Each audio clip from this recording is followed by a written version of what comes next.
Aderisola Adediran. I'm a health and wellness coach. I have my background in science and medicine. I'm a microbiologist. I'm a researcher. I'm a critical care nurse. I've been a diabetes nurse. I've been a respiratory nurse specialist. So, and over the years, I've seen a lot of people, friends, family, they've struggled with their health. And it's been a very, very disturbing thing for me not to be able to help. So because of this, I've been so concerned and had to do some courses, dig deep, how to help people get out of their health problem. And to the glory of God, it's been very wonderful. I've helped a lot of people with different type of illness and health condition to reverse their health problem, not manage their health problem.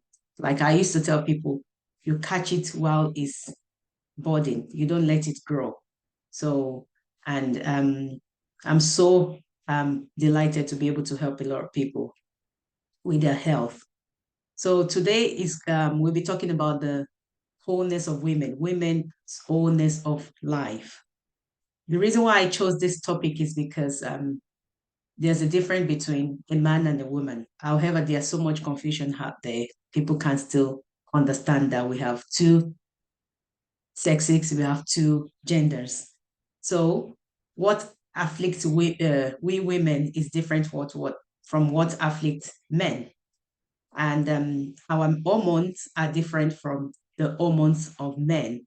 Our body structure, our built, the way we are wired generally is different from men. So that's why I've separated this. Like I said yesterday on my Instagram, not that I'm being sexist, not that because I love only women. So it's because of the differences between us. We are totally different beings. So that's why I say, okay, let's reach out to the women first, and we'll talk about the men later. So when the men start theirs, you will not be there as well. So we'll go on to the business of the day. Sorry.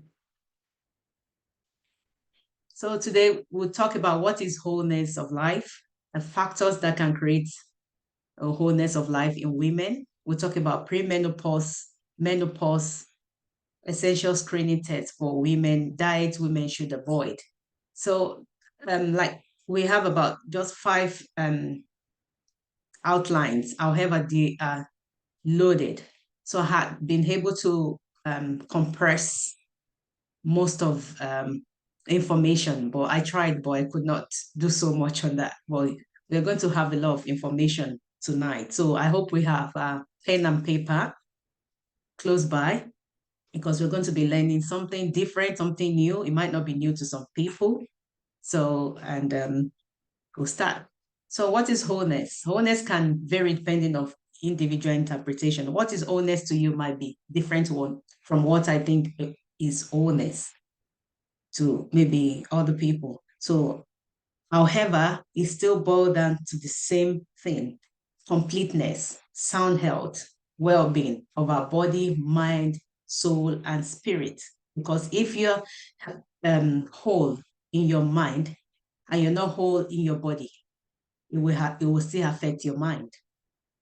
For example, we have somebody that is maybe has no disease, but the person is psychotic, maybe has a mental health illness, will not be able to look after themselves properly. So wholeness is a complete package in itself, and that is the way we should live as women. We should not leave any aspects of our being not being well taken care of. So our physical body, our spiritual body, our soul, every being should be well taken care of. So we can't leave one out of the other.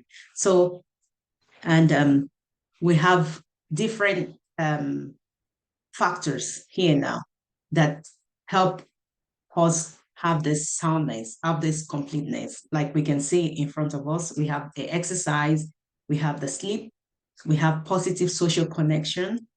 We have breathing, avoidance of risky substances, positive stress resilience, and in the middle, we have the big one, which is the nutrition.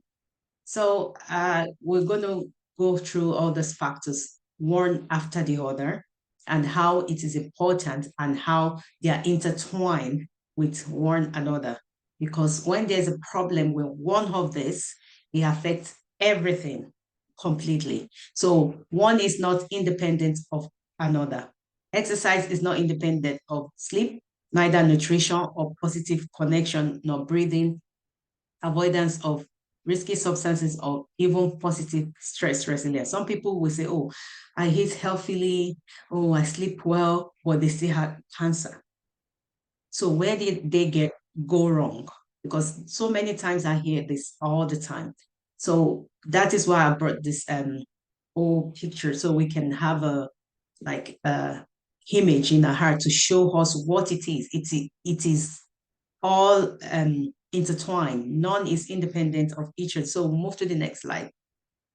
The first one was exercise on the slide. So, and there are two types of exercise. We have the physical exercise, like we can see someone running there, and we have the spiritual exercise. Physical exercise is very, very important. Most of us don't exercise, and I will encourage us to start exercising today. Exercise doesn't necessarily mean you going to the gym.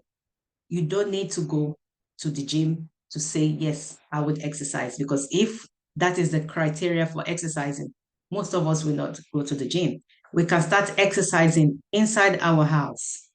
And like I tell people, if you have a staircase in your house, that is a very good way to exercise. You can climb that staircase 10 to 20 times a day, which is a very good form of aerobic exercise.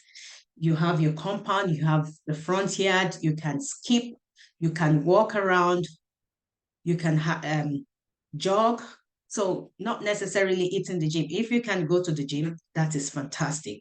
So I would encourage everyone to start exercising. Just think of what you can do within your house that you can exercise with. Like some people, while sitting, you can have a dumbbell and just be lifting some weight. It's part of exercise. You can stand up in between whilst at work. You can stand up in between your computer. For instance, now maybe you sit a lot behind your desk all the time, maybe for 6 hours, 8 hours. It depends on the nature of your job. At intervals, you can set an alarm and start, like we call it exercise snap. For instance, now every 1 hour, you can say, okay, I'm going to stand for 5 minutes. I'm going to stand for 2 minutes. That's a form of exercise as well.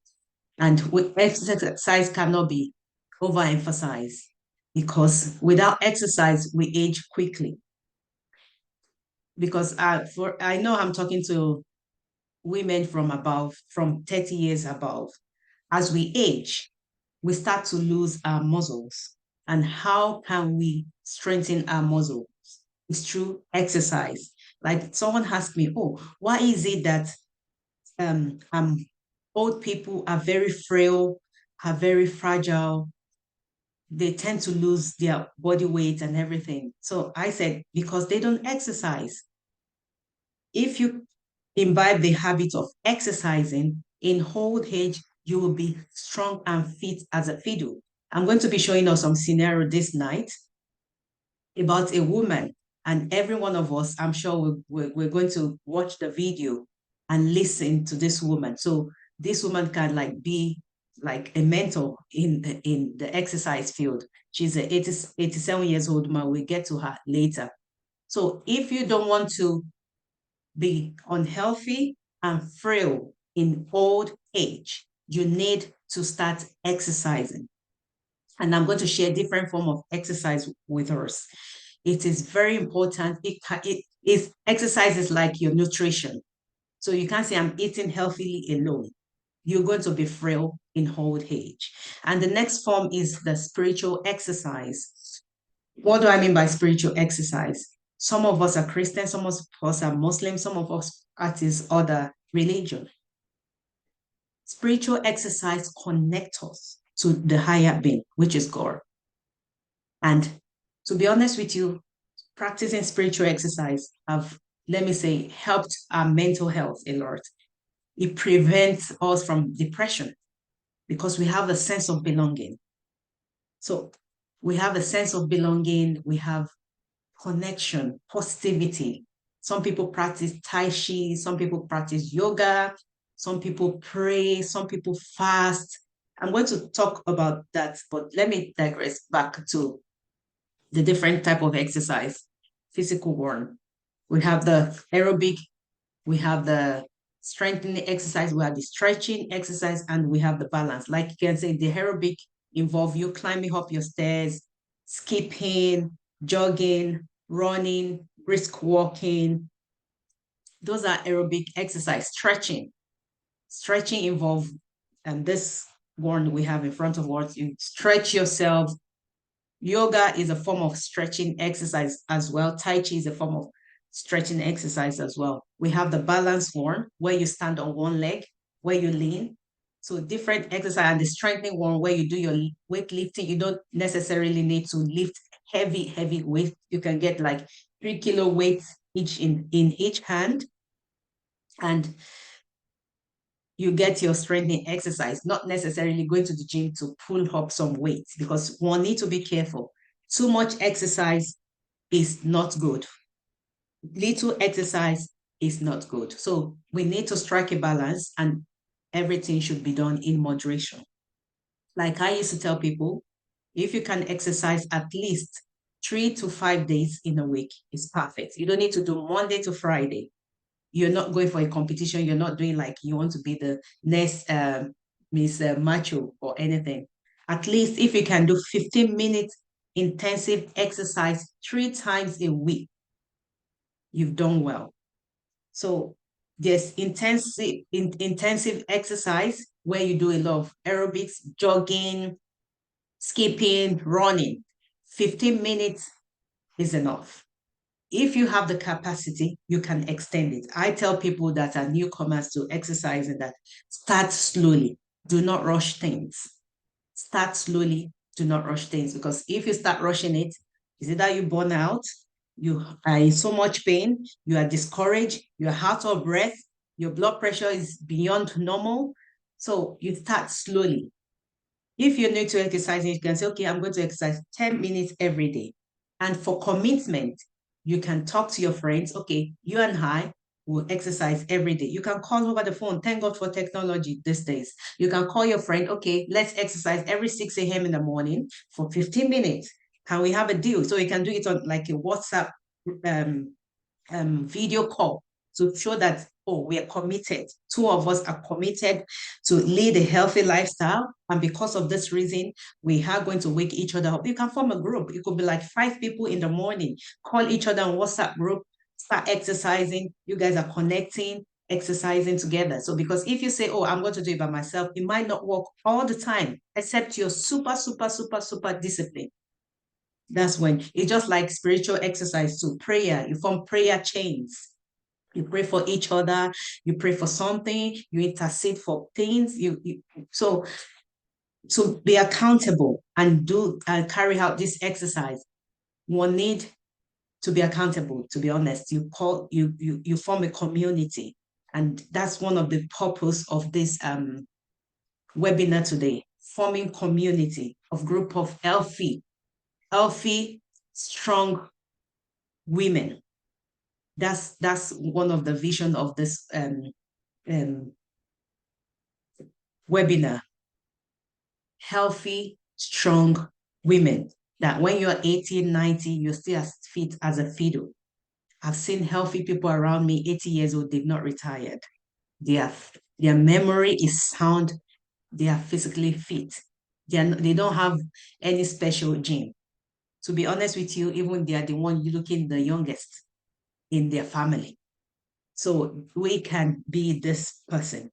We can even be this better person. So I'll move to the next slide. I won't dwell so much on that. And this benefits of exercising, we've seen it. When you exercise, it has been scientifically and medically proven that regular exercise can lower the risk of this following problem, like hypertension, the type 2 diabetes, and I'll explain everything to us, how exercise can help with this. Osteoarthritis, depression, dementia, bowel cancer, breast cancer, yeah, I just mentioned that earlier. Frailty in older adults, and insomnia prevents falls. For instance, now, if you exercise regularly, especially when you do the long walk, the jogging, you're helping your circulation. Every blood vessel inside you is alive and active. Your heart will pump blood properly when you exercise. There'll be no room for any cloth anywhere. Your legs is because in the part of our body, our extremities, our hands and legs don't get adequate blood supply if we don't exercise very well. That is why in people with problem with heart condition and diabetes, they have problem with their extremities, like their fingers, their legs, because the blood doesn't go to those parts. So when you exercise, your blood pressure is controlled because your heart will not work too hard because you've dilated those blood vessels. There's no room for clogging. Your blood is going through those capillaries neatly without any stress. And type 2 diabetes as well. Exercise single-handedly can reverse type 2 diabetes if you're very serious about it. How? Because when you exercise regularly, you burn all those unnecessary sugar. You burn them, and you also regulate your insulin. Your insulin is not always spiked. You regulate it properly. Exercise will do that for you if you're very serious about it. Osteoarthritis. When you exercise, especially high intensity exercise like skipping, jogging, running, brisk walking, it prevents osteoarthritis. Why? How? Because when you exercise, there's something called osteoblast. That's your bone cracks. When your bone cracks, new one forms. And when new one forms, it becomes solid and hard. So if you don't exercise, you lose your bone density. It is very, very possible. You lose your bone density quickly. That is why you see in older adults from 60 upwards, some people from 50, and I'll explain why, especially menopausal women, they lose their bone density. But if you don't want to lose your bone density, you need to start exercising because your bone is cracking, new one is being formed. And when new one is being formed, it becomes thick, hard, and strong. For instance, now, I don't know, some people might have family members that maybe they've broken their leg one time or the other, and they're not able to use that leg. You see the legs start thinning in, whether they're children or adults, the legs start thinning in, they start losing the bone density if they are not weight bearing. So exercise is amazing. If you want your bone to be strong, if you want to get rid of arthritis, osteoarthritis, you need to start exercising. You start slowly, do not rush it, because if you rush it, you might end up in the hospital. So depression, when you exercise, you release good hormones, oxytocin. There's no room for depression at all. I won't dwell so much on it, or else we won't be able to finish the slide today. Dementia as well. When you exercise, your brain receive adequate supply of blood. You burn unnecessary glucose that will block your brain, as well as bowel cancer, breast cancer. Because of our hormones, we start releasing oxytocin. We release, that's the joyful hormones, which prevents bowel cancer, which prevents breast cancer. And there's good blood flow, good blood supply to every part of our body. And I've explained frailty in adults. When you exercise, you convert every fat cells into muscle. When you notice, what we notice in adults is they have more fat cells in their body. That's why they're so wobbly, they're so frail. The fat cells have been, the muscle cell or the tissues have been depleted and is being replaced by fat cells. Fat cells is not going to make us live longer. To be honest with you, too much of fat cells reduce longevity. Muscle is life. Like someone would say, muscle is life. If you want to be healthy in your old age, build some muscle. How can you build it? Through exercise.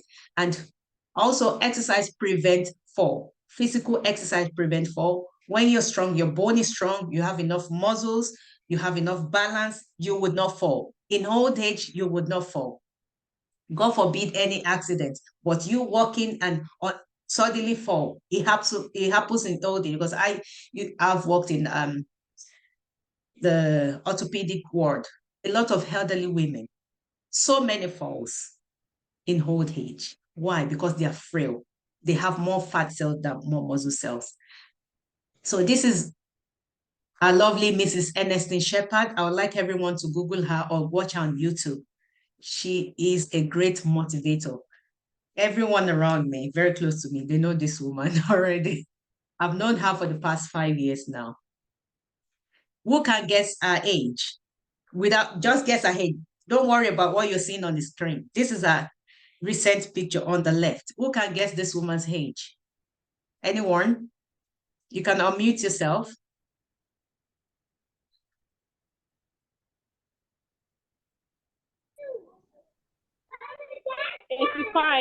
85 years. No, she's 87 now. And she is 87 years old now. This lovely woman started exercising when she was 51. She had diabetes, high blood pressure, high cholesterol. She's got glaucoma. She had about 4 or 5 conditions afflicting her. She was on so many medications at the age of 51. So she and her sister decided to take it upon themselves that no, we have to live healthily. She was morbidly obese. She was big beyond recognition. You know, American diet, they are very big. So she ate a lot. She became very ill. And this woman took it upon herself. She started exercising before she even started changing her nutrition. She started the exercise. She trained 18 years old men in the gym. The weight this woman can lift, 87 years old woman can lift, 18 years old cannot lift it. She is stronger than an 18 years old. She is a great grandmother. She's stronger than an 18 years old. So we can even be better than this woman. Today, I know we go home with a lot of things. So we can be better than this woman. With all the information that we will get tonight, we can be better than Mrs. Ernestine Shepherd. So I want us to write her name down. Go and watch her on YouTube. Go and watch her on Google. So don't just resign to fate that, oh, there's nothing I can do. I can't get better. I can't get well. You can get better. You can get well. I've seen stage 4 cancer reversed. They had this man to go and die within 2 weeks. For the past 10 years, the guy has been alive. He walks along with one of my coach. He has been alive. Stage 4 cancer, metastasized every part of his body. He's alive with us today. So God has made this body a wonderful machine. Our body is a wonderful machine that I call it a malleable machine. Why? When it's stretched, it can be healed, it can be resolved, it can be revived, provided you have the adequate information and what to do. So we'll be going home with a lot of information tonight that will do us good. So we all can be better than Mrs. Ernestine Shepherd. She's the award-winning heavyweight champion, bodyweight lifter. She beat all the 18 years old men and women, hands down. So that's a food for thought for us. That's a scenario. So nothing is impossible in this life. That's what I want you to know. So next, we talk about prayers, spiritual exercise, which is the meditation. We pray, we commit our life to, and it has been to God. I've mentioned it earlier, and it has been scientifically proven that when you pray, you are less depressed. People that are depressed are people that don't pray. That's why I tell people, if you pray, you will not be depressed. Yes. Some people, oh, have lost my job. You don't understand. You don't do this. Oh, I'm sorry. You will be depressed. As soon as you're in any situation, you start your spiritual exercise. You start connecting. Even during physical exercise, as you're jogging, you are connecting spiritually. You can connect. You can connect. So, and also, when you pray, and you're connected spiritually, you don't have so much negative emotions. Your mind is calm, and praying increase blood flow, and it also help the frontal lobe as well. The frontal lobe for memory. When you pray, you protect your frontal lobe.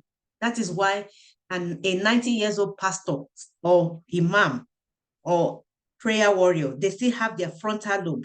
They don't have dementia. Prayer warriors don't have dementia. When they're 100 years old, this brain is still there, it's still intact. So let's cultivate the habit of praying, meditating.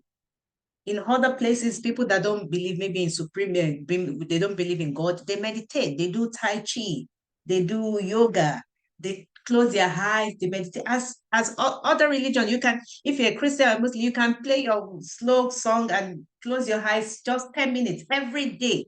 Remove all electronics to even make it good. Go to a secluded room where there's no light. Just relax for 10, as long as you can go. It could be for 10, 5, 15, 20 minutes. Don't talk to anybody.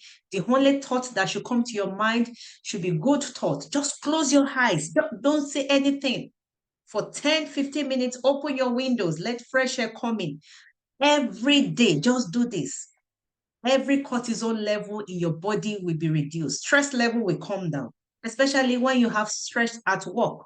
When you get home, just tell everybody, don't come to this room for the next 10, 15 minutes. Lock your door behind, open your window, let fresh air come in, close your eyes, don't say any word for 10, 15 minutes alone.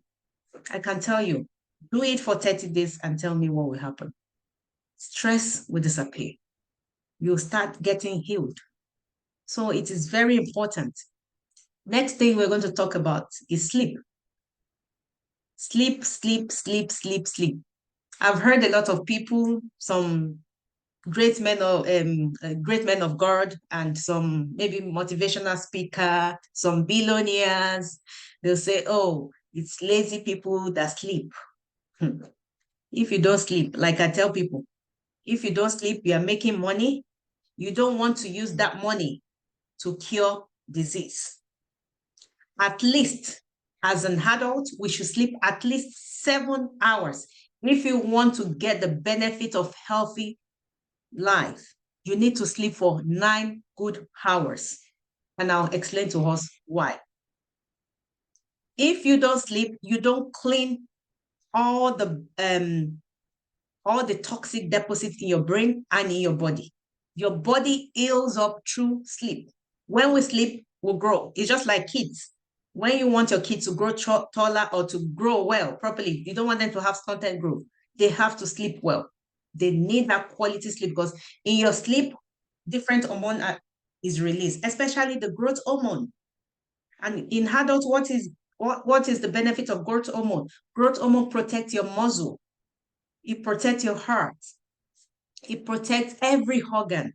You need to sleep, at least to get good quality sleep, 9 hours.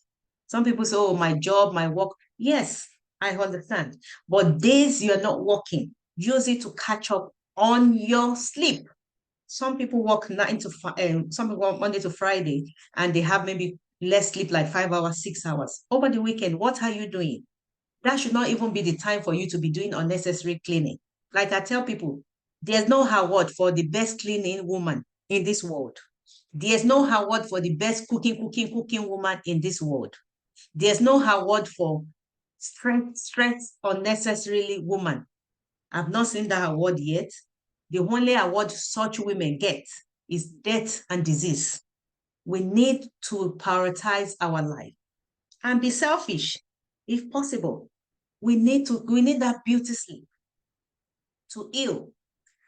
Maybe on Saturday, you go to bed, maybe you sleep late, maybe 11, wake up next day, 11 o'clock. If possible, let them make your cup of tea in bed. Oh, I have to clean this. Contract your cleaning house. Get someone to clean for you. Pay your kids. Oh, can you clean for me? I'll give you 1,000 naira, 500 naira. Clean. They'll be happy.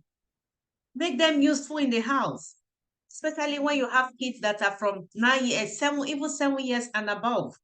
You shouldn't be stressing yourself for too much. We need good quality sleep if we want to age well without disease. Please don't listen to people that say sleepless. Only smart people will be healthy. I tell people, you don't need all the stress in this world. Nobody's going to give it. You look at some people's face, it's written all over. Stress, stress. What is your problem? Woman, go and sleep. It is very important.